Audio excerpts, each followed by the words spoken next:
وہ شاور لے کر باہر آیا تو اس نے ایمان کو ڈریسنگ کے سامنے بیٹھے دیکھا۔ وہ لپسٹک لگا رہی تھی۔ وہ اسے دیکھ کر پل بھر کو ساکت ہوا۔ میں ریڈی ہوں۔ وہ لپسٹک بند کرتے ہوئے واپس رکھتی اٹھنے کی کوشش کرنے لگی۔ اس کے بال کرل تھے جسے اس نے اونچی پونی میں باندھا ہوا تھا۔ اولیو گرین موٹا سوٹ پہنا تھا۔ یہ ایک شارٹ شرٹ اور کھلے پلازو کے ساتھ تھا جس کے گلے پر سفید موتیوں کا کام تھا۔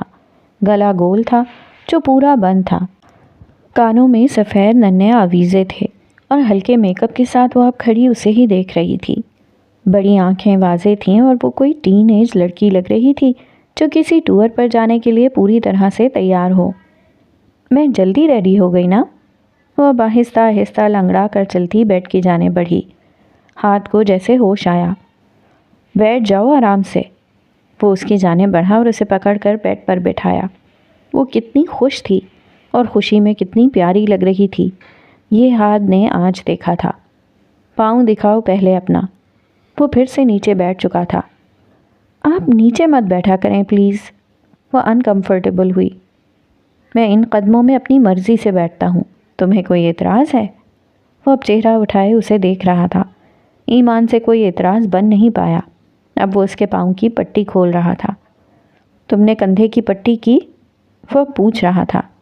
وہ میں شال لے لوں گی اوپر تو ہوا نہیں لگے گی، ایمان نے بہانہ بنایا۔ وہ اب جیل اٹھا لایا تھا اور اس کے مومی پیروں پر جیل لگاتے مالش کر رہا تھا۔ پھر اس نے کچھ دیر بعد پٹی کی اور اچھے سے لپیٹ دیا۔ پھر جیل اٹھا کر واپس رکھی اور ہاتھ دھونے چلا گیا۔ 5 منٹ بعد جب واپس آیا تو اپنی شرٹ چینج کر کے آیا تھا، سفید سے گرین، اس کے ہم رنگ پہن آیا تھا۔ مجھے نہیں پتا تھا کہ گرین رنگ کسی پر اتنا سوٹ کرتا ہے۔ وہ آئینے کے سامنے کھڑا بٹن بند کر رہا تھا۔ یہ صرف گرین نہیں، اولیو گرین ہے۔ گرین تو گرین ہوتا ہے نا؟ بالکل نہیں، سب الگ الگ ہیں اور سارے میرے فیوریٹ ہیں۔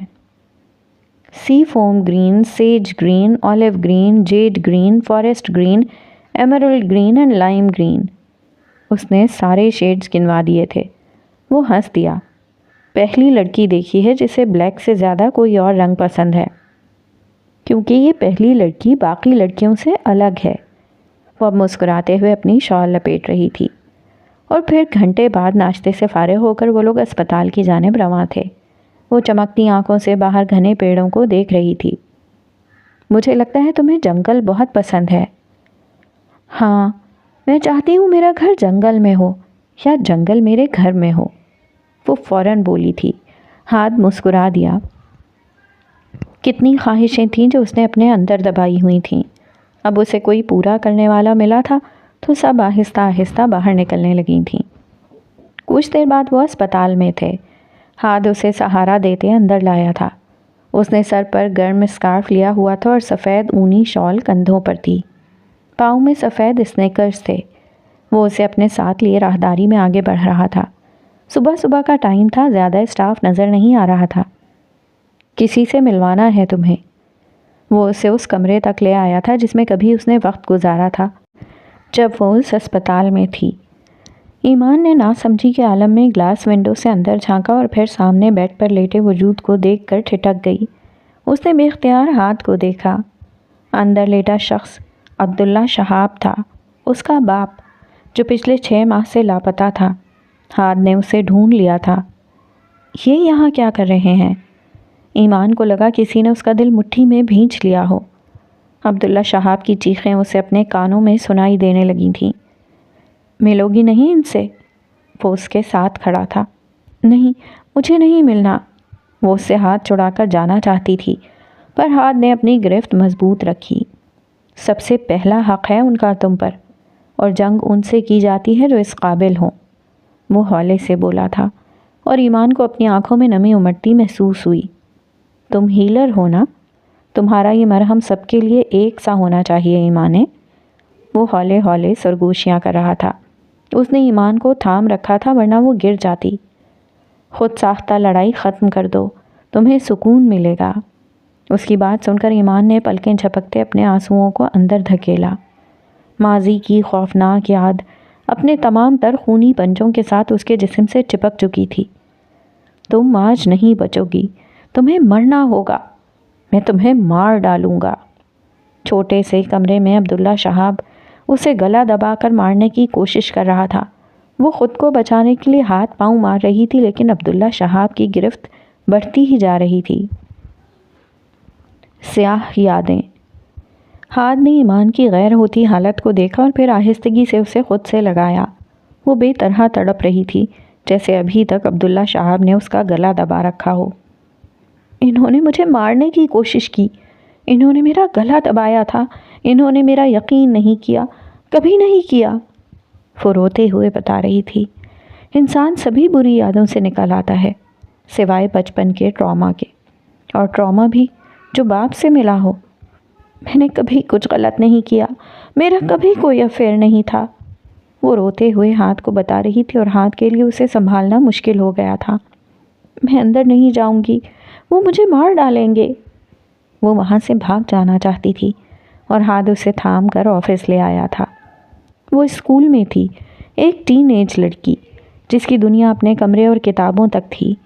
اسے عبداللہ شہاب نے گلا دبا کر مارنا چاہا تھا، کیونکہ انہوں نے اس کی وہ ڈائری پڑھ لی جسے وہ سب سے چھپا کر لکھتی تھی۔ اس کے پاس کوئی دوست نہیں تھا، کوئی سہیلی نہیں تھی، وہ اپنے احساسات کو اپنی ڈائری میں لکھتی تھی۔ ایک دن عبداللہ شہاب نے اسے چھت پر ڈائری لکھتے دیکھ لیا، تب وہ کلاس نہم میں تھی۔ اس دن عبداللہ شہاب کو شک ہوا، پھر انہوں نے جب وہ اسکول میں تھی اس کے کمرے میں وہ ڈائری ڈھونڈ نکالی جس میں اس نے بہت ساری باتیں لکھی تھیں۔ اسے روحان جبیل جیسا باپ چاہیے تھا، لائف پارٹنر کا خیال تو اس کے ننھے ذہن میں تب تک آیا ہی نہیں تھا۔ اسے شاعری پسند تھی، چند اشعار لکھے اور عبداللہ شہاب نے اس بنا پر اسے مارنا چاہا تھا۔ وہ مر جاتی اگر اسے بچانے سلمہ بیگم نہ آتیں۔ اس دن عبداللہ شہاب نے ایمان کے دل میں نفرت کی گہری ضرب لگا دی تھی۔ اس کے بعد وہ شاعری کی طرف متوجہ نہیں ہوئی، اس نے کبھی کوئی ڈائری نہیں خریدی۔ وہ اپنے جذبات اپنے اندر ہی چھپا کر رکھنے کی عادی ہو گئی۔ وہ اب صوفے پر بیٹھی اپنی سسکیوں کو دبانے کی کوشش کر رہی تھی۔ وہ اس کے قریب ہی بیٹھا تھا، اس کی کمر کے گرد بازو حائل کیے اسے اپنے ساتھ لگایا ہوا تھا، جبکہ دوسرے ہاتھ سے اس کا ہاتھ تھاما ہوا تھا۔ وہ اس کے کندھے سے سر ٹکائے بیٹھی تھی۔ اس کی کلائی میں نازک سا کنگن تھا جو حانم نے اسے دیا تھا اور وہ پہنے ہوئے تھی۔ وہ کنگن کمرے کی دھیمی روشنی میں جگمگ کر رہا تھا اور اس کی کلائی میں اس قدر حسین لگ رہا تھا کہ ہاتھ سے نظریں ہٹانا مشکل ہو گیا۔ وہ اس کے کنگن سے کھیل رہا تھا۔ آئی ایم سوری، مجھے تمہیں پہلے بتانا چاہیے تھا، وہ اب معذرت کر رہا تھا۔ مجھے لگا تم ان سے ملنا چاہو گی۔ وہ خاموش بیٹھی رہی، اس کا سسکتا وجود وہ محسوس کر سکتا تھا۔ مجھے لگتا تھا میں آج بھی وہی ہوں، وہ ہولے سے بولی۔ ہاتھ نے اس کے وجود کی جنبش کو محسوس کیا۔ آج بھی بیڈ کے نیچے چھپی ہوئی ہوں، ان سے ڈر کر۔ وہ اپنے وہ احساسات شیئر کر رہی تھی جو کسی سے نہیں کیے تھے۔ میں نے انہیں معاف کرنے کی کوشش کی، بچپن سے اب تک بہت بار، ہر بار انہوں نے میرا دل توڑا، اور جن لڑکیوں کے دل سب سے پہلے ان کے باپ توڑتے ہیں نا، ان کے لیے ہیل کرنا دنیا کا سب سے مشکل کام ہوتا ہے۔ وہ اب رو نہیں رہی تھی۔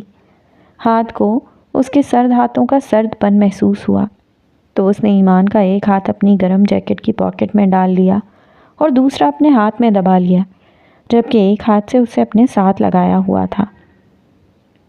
مشکل ہوتا ہوگا عام لڑکیوں کے لیے، لیکن تم تو ہیلر ہو نا، وہ پیار سے بولا تھا۔ ہیلر بننا اتنا آسان نہیں تھا، وہ بتا رہی تھی۔ وہ جانتا تھا، لیکن اس وقت وہ اس کا ذہن عبداللہ شہاب سے ہٹانا چاہتا تھا۔ میں بہت بار گری، ہر بار جب کسی لڑکی سے سامنا ہوا جس نے فیملی ٹراما سہا تھا، میں فوراً ڈھہ جاتی تھی۔ لیکن تم نے کر دکھایا ایمان، تم نے کر دکھایا، وہ جذب سے کہہ رہا تھا۔ ایمان نے گہرا سانس لیا اور سر اٹھا کر اسے دیکھا۔ وہ اس کے کتنا قریب بیٹھا تھا، دل بے اختیار دھڑکا۔ گرین شرٹ پر سیاہ جیکٹ پہنے اور اپنا مخصوص چشمہ آنکھوں پر سجائے، وہ تمام حسیات سے اس کی جانب متوجہ تھا۔ اس کے کلون کی مہک ایمان کو ویسے ہی بہت پسند تھی۔ میں اب ٹھیک ہوں، وہ اب اس سے الگ ہوئی، چہرہ بلا وجہ ہی سرخ ہو گیا تھا۔ وہ اس سے لپٹ کر روئی تھی اور ہاتھ نے اسے خود سے لگائے رکھا تھا۔ وہ چند منٹ پہلے کا منظر یاد کر کے خفت سے آنکھیں میچ گئی۔ تو واپس چلیں؟ وہ اس کے گریز پر مسکراہٹ دبا کر پوچھنے لگا۔ نہیں، میں کچھ دیر یہاں رکنا چاہتی ہوں، شاید کچھ گھنٹے۔ وہ اسپتال کا راؤنڈ لگانا چاہتی تھی۔ اچھا، وہ کچھ سوچتے ہوئے بولا، تو تم یہاں رکو، کچھ دیر مجھے چھوٹا سا کام ہے، میں 1 گھنٹے تک تمہیں پک کر لوں گا، ٹھیک ہے؟ وہ بولا تو ایمان نے اس بات میں سر ہلایا۔ وہ اٹھ کھڑا ہوا۔ اور اب رونا مت، وہ اس کی جانب جھکتے ہوئے سر پر ہاتھ رکھتے بولا۔ ایمان نے چہرہ اٹھا کر اسے دیکھا۔ وہ دونوں بھائی عورت کو عزت دینے کے معاملے میں ایک جیسے تھے۔ وہ جڑواں تھے، شاید 2 جسم 1 جان۔ عبدل بھی اسے ایسے ہی ٹریٹ کرتا تھا۔ نہیں روتی، وہ ہولے سے بولی۔ Good girl. وہ مسکرایا اور پھر جھک کر اس کی پیشانی کو چھوا اور پھر دروازے کی جانب بڑھا۔ ایمان کو اس لمس کی تاثیر اپنے اندر تک اترتی محسوس ہوئی۔ دروازے کے قریب پہنچ کر وہ رکا۔ میں نے اسٹاف کو ساری ہدایات کر دی ہیں، تمہیں راؤنڈ لگانا ہو تو ویل چیئر پر جانا، ایسے نہیں۔ وہ نم آنکھوں سے مسکرائی تو وہ دروازہ کھول کر باہر نکل گیا۔ اگلے 1 گھنٹے بعد وہ ویل چیئر پر بیٹھی اس کمرے کے باہر کھڑی تھی جس میں عبداللہ شہاب تھے۔ ایک نرس اس کے پیچھے کھڑی تھی، اس کی کرسی تھامے۔ دروازہ کھول دو، اس نے نرس سے کہا۔ لیکن میم، یہ پیشنٹ خطرناک ہیں، یہ آپ کو نقصان پہنچا سکتے ہیں۔ اس سے زیادہ کیا نقصان پہنچائیں گے؟ وہ ہولے سے بڑبڑائی۔ تم دروازہ کھول دو اور چلی جاؤ، میں انہیں خود دیکھ لوں گی۔ آر یو شور میم؟ نرس تذبذب کا شکار تھی۔ وہ ایمان کو اکیلے چھوڑ کر نہیں جانا چاہتی تھی، پر ایمان کی بات کو ٹال بھی نہیں سکتی تھی۔ اس نے دروازے کے سائڈ پر لگا بٹن دبایا اور دروازہ دائیں سے بائیں جانب کھلتا چلا گیا۔ کمرے کا منظر واضح تھا۔ وہاں ایسی کوئی چیز نہیں تھی جس سے مریض خود کو نقصان پہنچا سکے۔ عبداللہ شہاب خود غرضوں میں ایک خود غرض، وہ بیڈ پر بیٹھے چھت کو گھور رہے تھے۔ ایمان نے گہرا سانس لیا، آنکھیں بند کر کے خود کو ریلیکس کیا اور پھر ویل چیئر کے ساتھ کمرے میں داخل ہو گئی۔ عبداللہ شہاب کا ایک ہاتھ بیڈ سے بندھا تھا، یہ ان کی سیفٹی کے لیے تھا۔ کبھی بھی وہ اٹھ کر دیواروں میں سر مارنے لگ جاتے تھے۔ جیسے ہی اس کی نظر ایمان پر پڑی، وہ اٹھ کر تیزی سے اس کی جانب لپکے، پر ہاتھ بندھا ہوا ہونے کی وجہ سے وہ زیادہ اس کے قریب نہیں پہنچ پائے۔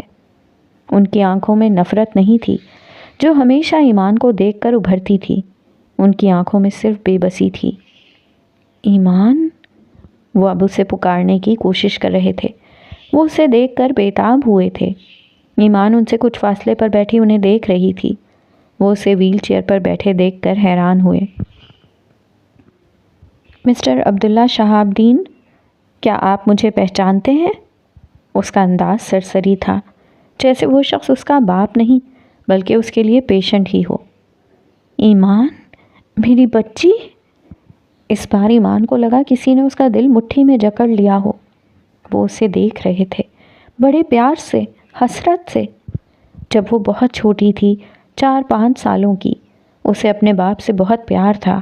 وہ بار بار ان کی طرف لپکتی تھی اور عبداللہ شہاب ہر بار اسے خود سے دور کر دیتے تھے۔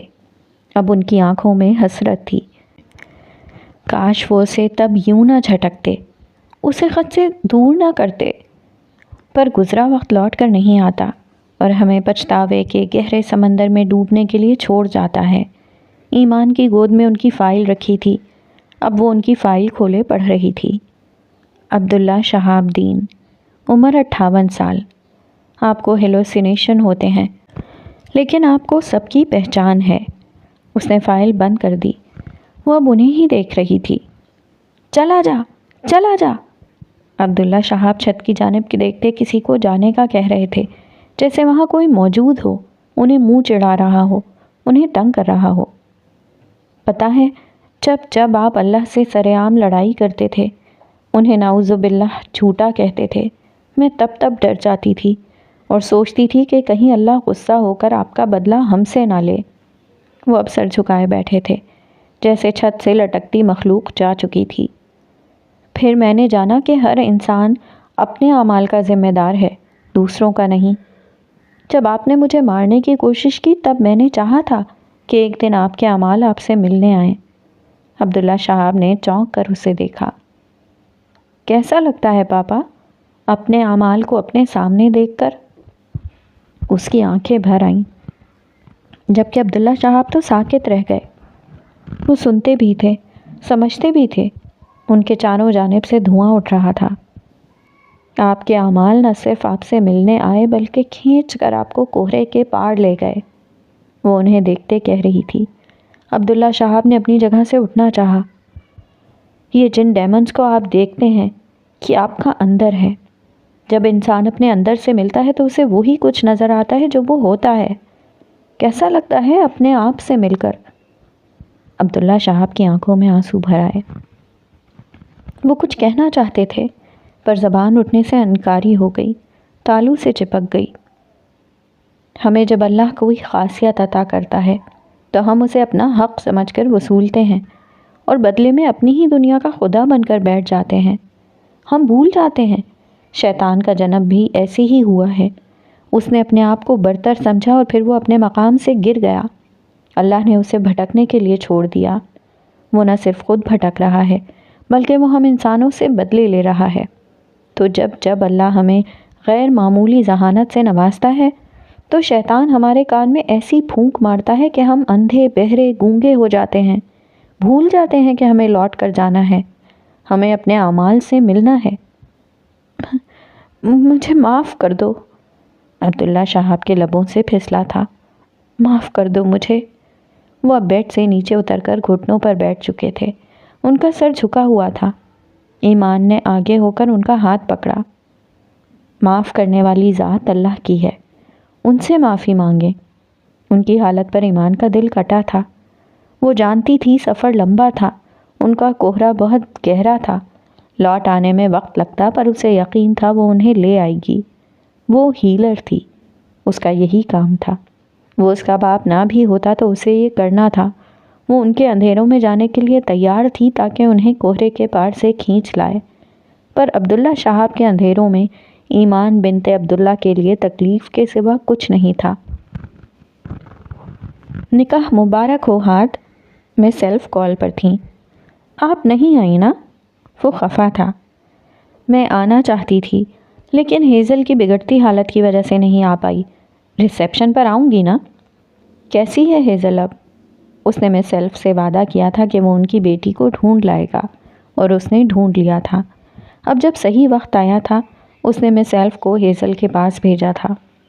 خفا ہے بہت، روئی ہے بہت، مس سیلف نے افسردہ لہجے میں بتایا۔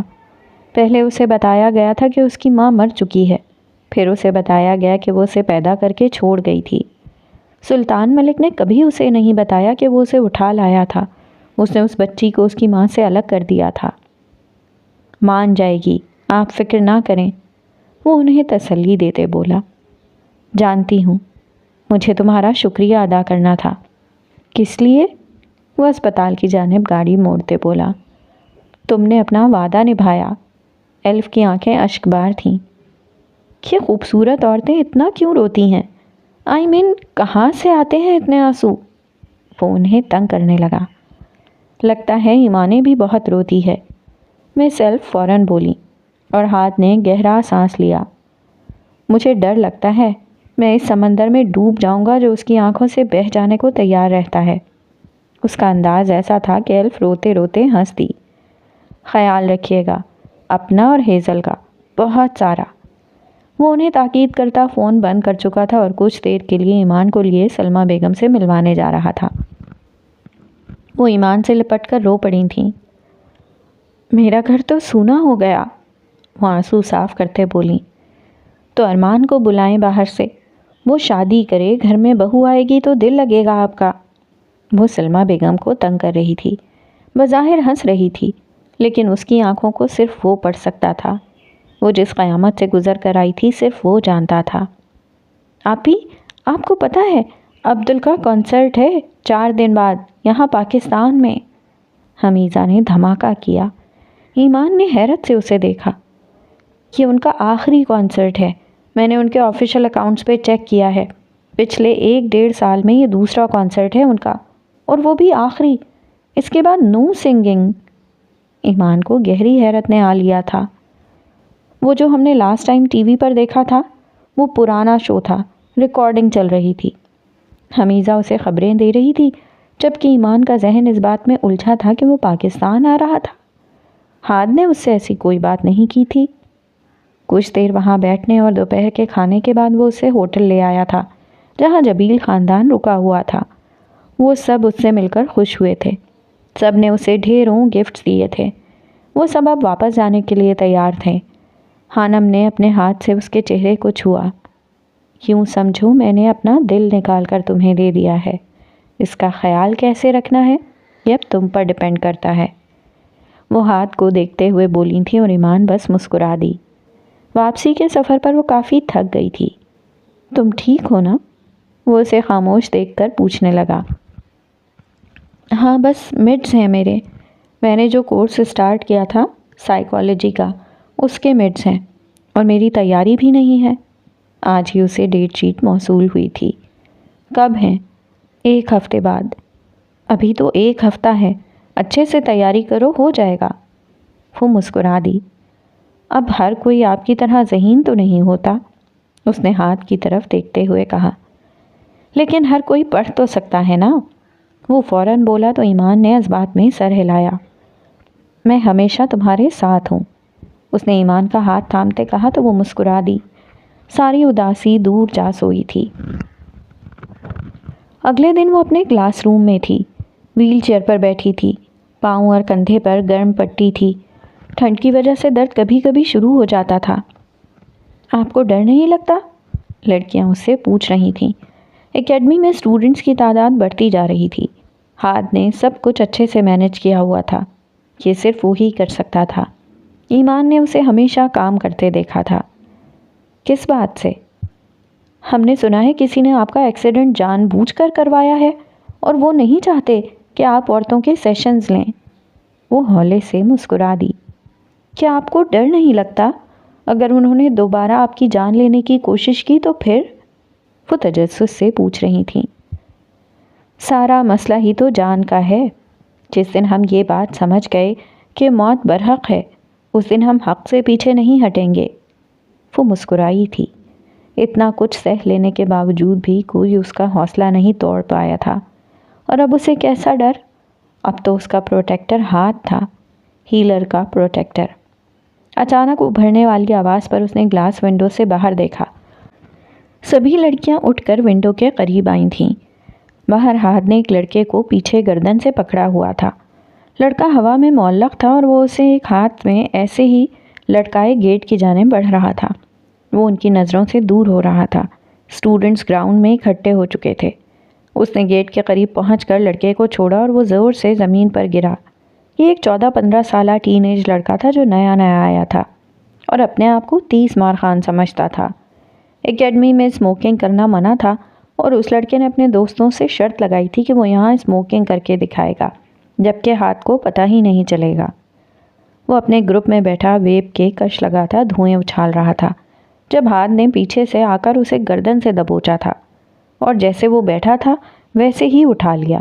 اس کا قد دراز تھا اور بازو پورا سیدھا کرنے پر وہ لڑکے کو ہوا میں لٹکائے گیٹ تک لے گیا تھا اور پھر چھوڑ دیا۔ وہ دھڑام سے گرا۔ یہاں کے چپے چپے پر میری نظریں ہیں، اس نے گرے آنکھوں سے اسے دیکھتے کہا تھا۔ لڑکا ہڑبڑا کر اٹھا، اس کے طوطے اڑ گئے تھے۔ باقی سب جہاں کھڑے تھے وہیں جیسے جم گئے تھے۔ کل تم یہاں وقت پر پہنچ جاؤ گے، اور وہ بھی انسانوں کے روپ میں، نہیں تو اٹھا کر لے آؤں گا۔ اس کا انداز ایسا تھا کہ لڑکے کو اپنے ریڑھ کی ہڈی میں سنسناہٹ سی محسوس ہوئی تھی۔ سوری، آئندہ ایسا نہیں ہوگا۔ لڑکا اب سوری کر رہا تھا۔ اس نے سپنے میں بھی نہیں سوچا تھا کہ کوئی اسے ایک ہاتھ سے یوں اٹھا کر لے آئے گا اور پھر پٹخ دے گا۔ اسے گھٹنے پر اچھی خاصی چوٹ لگی تھی۔ ہاتھ اب واپس جا رہا تھا۔ ایک ہاتھ پینٹ کی جیب میں تھا اور دوسرے سے اس نے بال سیٹ کیے اور پھر ٹی شرٹ کے گلے سے لٹکا چشمہ اتار کر آنکھوں پر لگایا۔ اس کی چال میں بے نیازی تھی۔ ایمان اسے یوں چلتے گھنٹوں دیکھ سکتی تھی۔ واو، کتنے اسٹرانگ ہے نا یہ؟ لڑکیاں اب اسے ونڈو سے دیکھتے کہہ رہی تھیں۔ یہ وہی لڑکیاں تھیں جو ایلیٹ اسکول سے آئی تھیں، اور ہینڈسم بھی، بالکل کسی ہیرو کی طرح۔ ایمان نے فوراً گلا کھنگار کر انہیں اپنی جانب متوجہ کیا۔ کسی کو ایسے نہیں دیکھتے، غلط بات ہے۔ وہ بلا وجہ ہی پوزیسو ہوئی تھی۔ اس میں برائی کیا ہے؟ وہ اب جاننا چاہتی تھی۔ وہ میرڈ ہیں اور کسی کے شوہر کو ایسے تاڑنا غلط بات ہے۔ ایمان کے دھماکے پر وہ 3 لڑکیاں صدمے میں جا چکی تھیں، جبکہ باقی اب اسے غور سے سن رہی تھیں۔ یہ اگلی رات کی بات تھی۔ ہاتھ کا لیپ ٹاپ کمرے میں رکھے چھوٹے سے اسٹڈی ٹیبل پر رکھا تھا۔ وہ جب سو جاتی تھی وہ وہیں بیٹھ کر کام کرتا تھا۔ اس کا چشمہ بھی اسی ٹیبل پر رکھا تھا اور وہ شاور لے رہا تھا۔ اسے ہاتھ کا یہ چشمہ ہمیشہ ہی اٹریکٹ کرتا تھا۔ وہ جو اپنی کتابیں پھیلائے بیٹھی تھی، بیڈ سے اتری اور آہستہ آہستہ چلتے اس ٹیبل تک گئی۔ جس انداز سے اس نے اپنا چشمہ لگایا تھا جب وہ لڑکے کو گیٹ پر پھینک کر آیا تھا، وہ ابھی تک نہیں بھولی تھی۔ اس نے وہ چشمہ اٹھایا اور الٹ پلٹ کر اسے دیکھا، اور پھر اس نے وہ چشمہ اپنی آنکھوں پر ٹکا لیا۔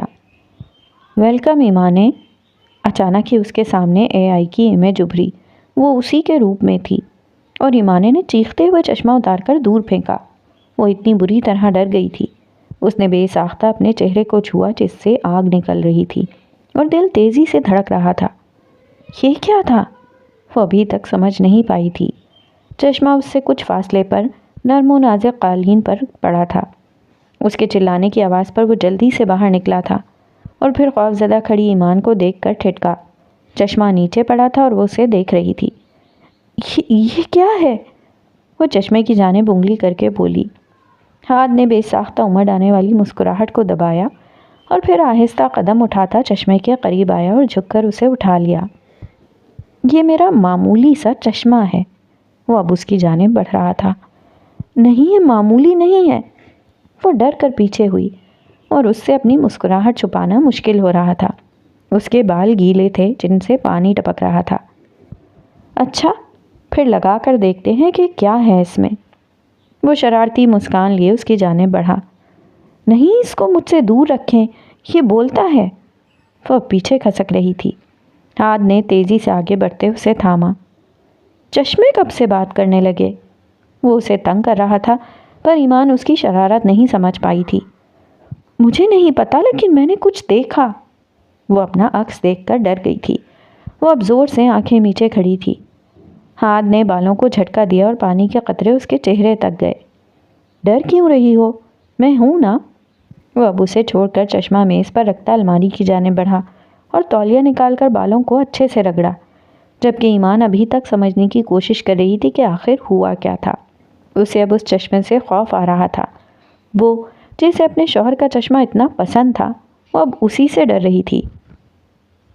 بال صاف کرنے کے بعد وہ دوبارہ میز سے چشمہ اٹھا لایا۔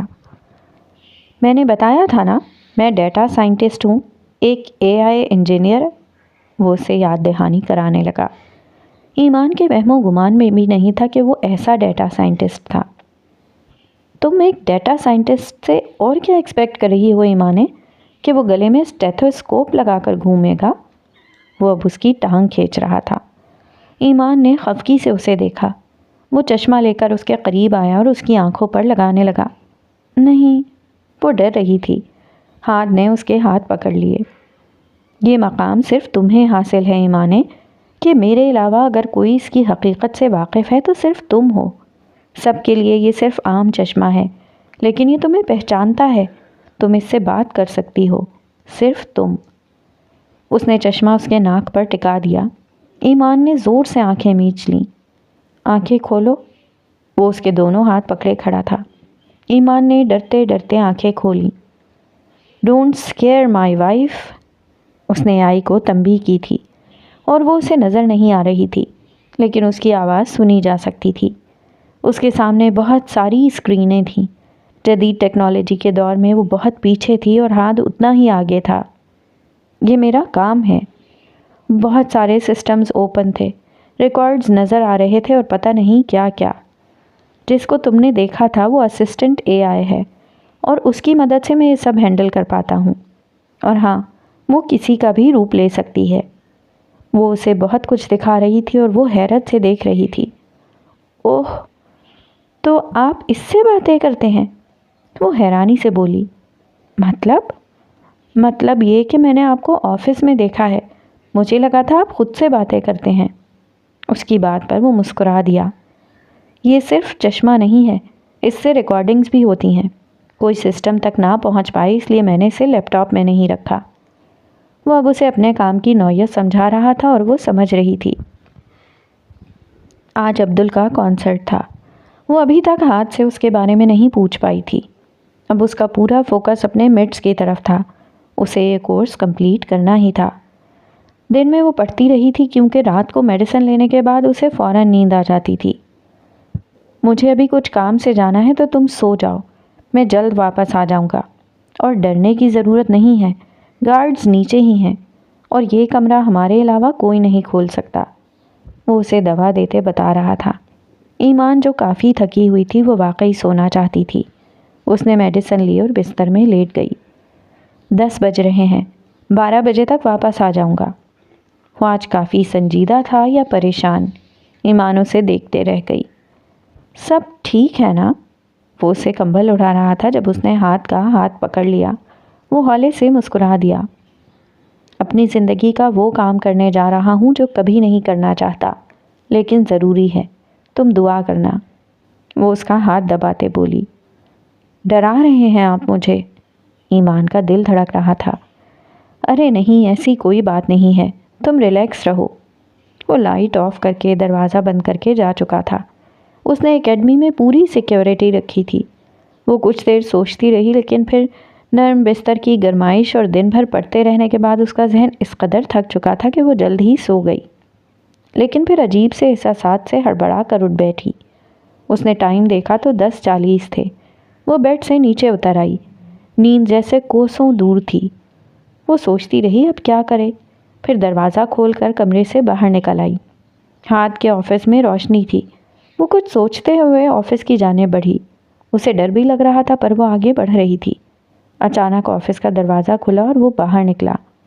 ہاں، میں ریڈی ہوں۔ وہ کسی سے مخاطب تھا۔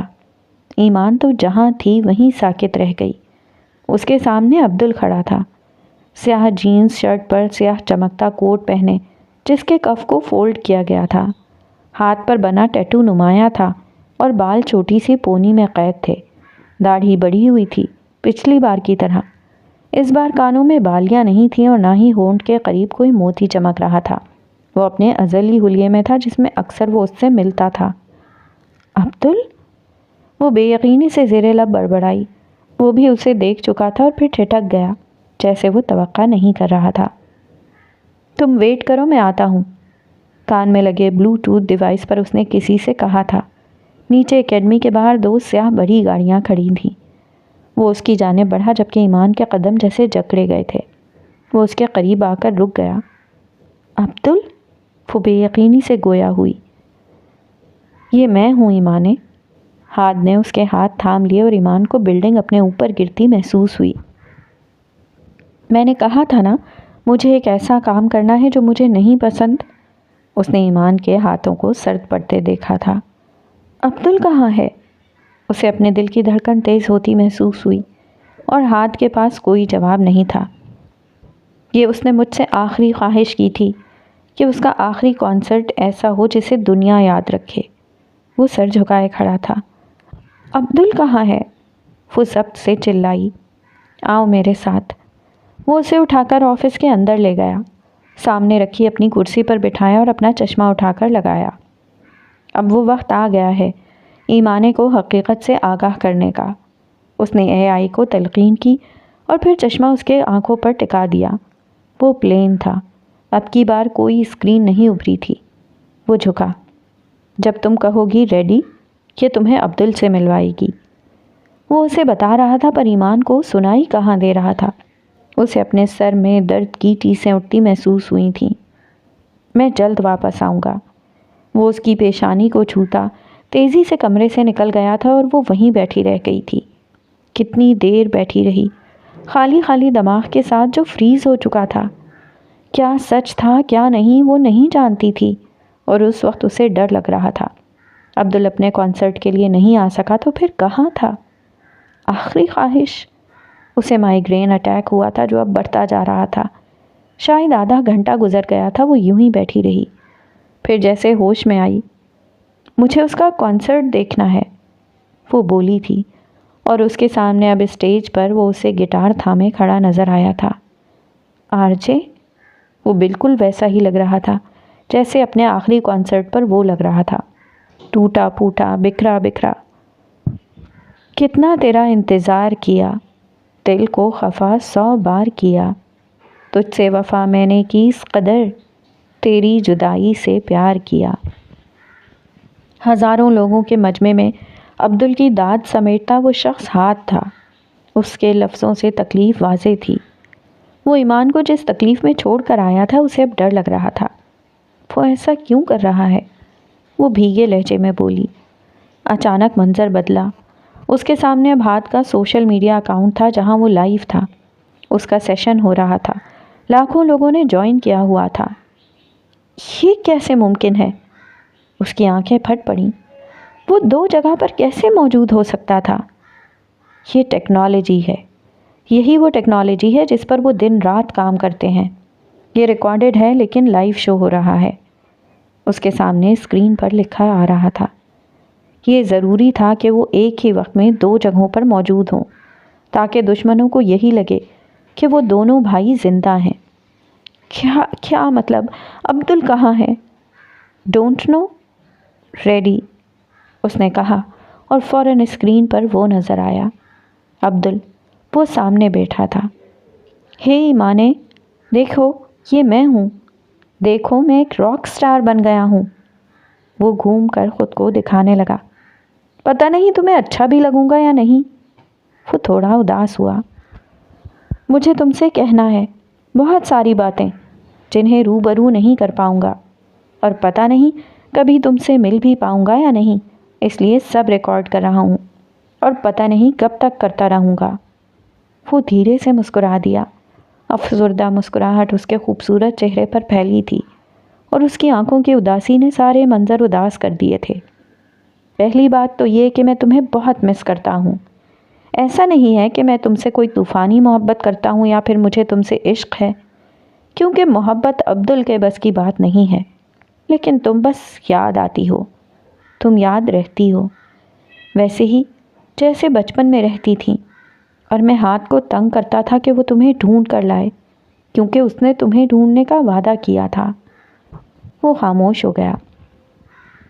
اب وہ نیچے دیکھ رہا تھا، سامنے کیمرے میں نہیں۔ شاید نظریں ملانے کی ہمت نہیں تھی۔ میں نہیں جانتا کہ تم ہاتھ کو کتنا جانتی ہو، پر اب وہ سب سے زیادہ تمہیں جان لے گا۔ وہ پھر مسکرا دیا۔ اور بتاؤ، پھر کیسا تھا میرا مکہ جو میں نے اس دن اسے مارا تھا؟ آخر کو یہ ایک باکسر کا ہاتھ ہے۔ اس نے ہاتھ کا مکہ بنایا اور شرارت سے پوچھنے لگا، پر اس کی آنکھیں ابھی بھی اداس تھیں۔ کیا اس دن تم نے کچھ نوٹس کیا تھا؟ Stop please. وہ مزید نہیں دیکھ پائی، اسے رونا آ گیا تھا۔ اب اس کی سماعت سے گانے کے الفاظ ٹکرا رہے تھے۔ میری دھڑکنوں میں ہی تیری صدا، اس قدر تو میری روح میں بس گیا۔ اس نے جھٹکے سے سر اٹھایا۔ وہ اب اس کے سامنے تھا، وہ اس کے جذبات محسوس کر سکتی تھی۔ تیری یادوں سے کب رہا میں جدا، وقت سے پوچھ لے وقت میرا گواہ۔ 16 سال گزر چکے تھے، 16 وہ اس کے ساتھ رہی تھی ایک یاد بن کر۔ بس سارے غم میں جانا سنگ ہوں تیرے، ہر ایک موسم میں جانا سنگ ہوں تیرے، اب اتنے امتحان بھی نہ لے میرے۔ وہ اسے نظر آ رہی تھی، وہ التجا کر رہا تھا، وہ جانتا تھا وہ ابھی ابھی ایمان کا دل توڑ کر آیا تھا، پر یہ اس کی مجبوری تھی۔ اسے آج یہاں آنا ہی تھا تاکہ وہ اپنے بھائی کو بچا سکے۔ منظر پھر سے بدلا۔ عبدل اس کے سامنے تھا۔ اگر تم یہ ویڈیوز دیکھ رہی ہو تو اس کا مطلب ہاد نے تمہیں ڈھونڈ لیا ہے، وہ تمہیں لے آیا ہے۔ وہ اب اسی سے مخاطب تھا۔ کیا چیز تھے وہ دونوں بھائی؟ ایمان کو اپنے سینے میں جلن کا احساس ہوا۔ ایمانے، اس نے پکارا تھا، اور ایمان نے اپنے آنسوؤں کو رکتے اسے یوں دیکھا جیسے وہ سامنے بیٹھا ہو، اور اس ٹیکنالوجی میں وہ اسے بالکل اپنے سامنے بیٹھا نظر آ رہا تھا۔ پورا سچ جانے بنا ری ایکٹ مت کرنا، کیونکہ بہت سارے راز ہیں جن سے تم واقف ہونے جا رہی ہو۔ وہ بول رہا تھا اور ایمان کو اپنا دل ڈوبتا محسوس ہو رہا تھا۔